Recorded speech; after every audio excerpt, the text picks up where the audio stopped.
Hi, Greg. Welcome. Thank you for joining us. Thank you, Finn. Nice to be here. So, as Nada rightly said, and by the way, for those of us watching, or for those of you watching, I should say, we did make reference to the report yesterday in one of the presentation sessions, but today is actually the formal launch. Yes. I guess the purpose of the report was really to try and set a benchmark, wasn't it? I mean, we live in a whole new legislative framework nowadays, thanks to the GDPR. I mean, they say they wanted to create a new digital single market. I think they've created a whole new market just in lawyers, trying to sort out the GDPR. But apart from that, it does mean that there's a whole new framework, really, within which we have to operate.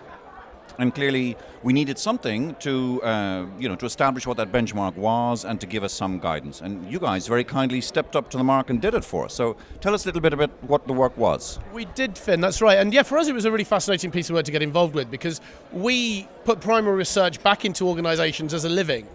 We don't often know where that research ends up and who actually is fundamentally responsible for that data that is provided. And in light of the various security breaches that have been well publicised with, the Facebook Cambridge Analytica thing, BA very recently, I think many of us that travel from the UK, a lot have had that email in the last few weeks, really are aware of how sensitive the ownership of data is. So for us it was really interesting to be able to partner with ESOMAR to understand, as you say, to establish that benchmark as to who fundamentally within an organisation takes the ultimate responsibility, not just for the security of data, because we understand that's an IT person's responsibility, but then we think there's a much broader story about how the benefit of data is communicated to customers. Because if we don't establish a very clear value exchange between what a customer is willing to provide to an organisation and what the organisation takes from it, there's a huge mismatch. And then a security breach happens and a customer goes, well, why on earth am I even offering up my data at all? There's no benefit to me in doing this. So that to us was a really interesting initial dimension to coming into the study. And I think the study shed some interesting light on it. Well, it certainly did. And I think the other important point to note is that we needed to do it quite quickly because clearly we wanted to get a benchmark out in time for Congress. Again, you guys were great. You came in, you said no problem, we'll get it done and get the results.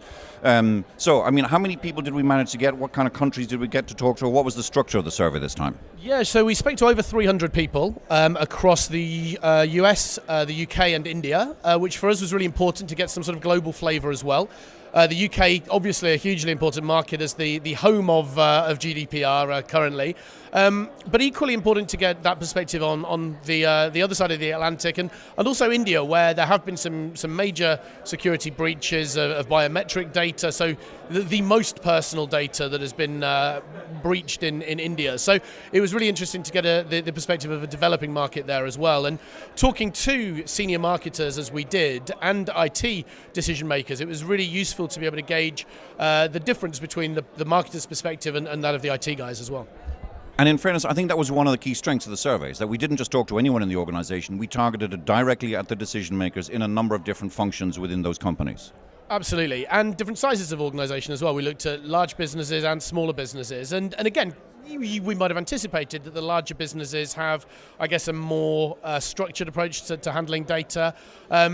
In a sense, good to confirm those hypotheses, but there were certainly findings in the data which maybe went a little bit against expectation as well.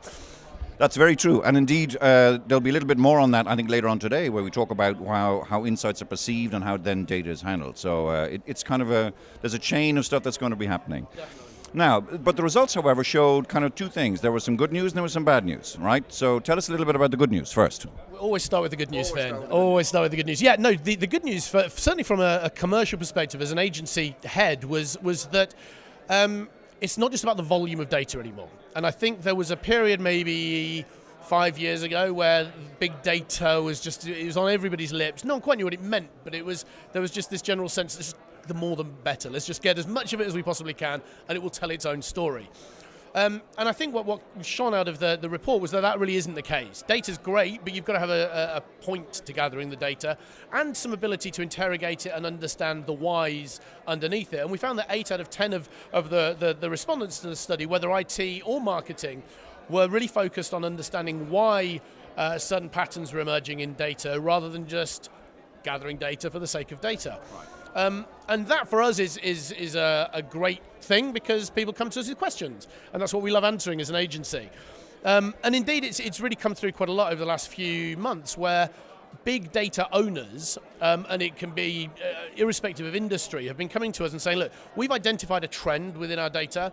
We have no idea how to explain it.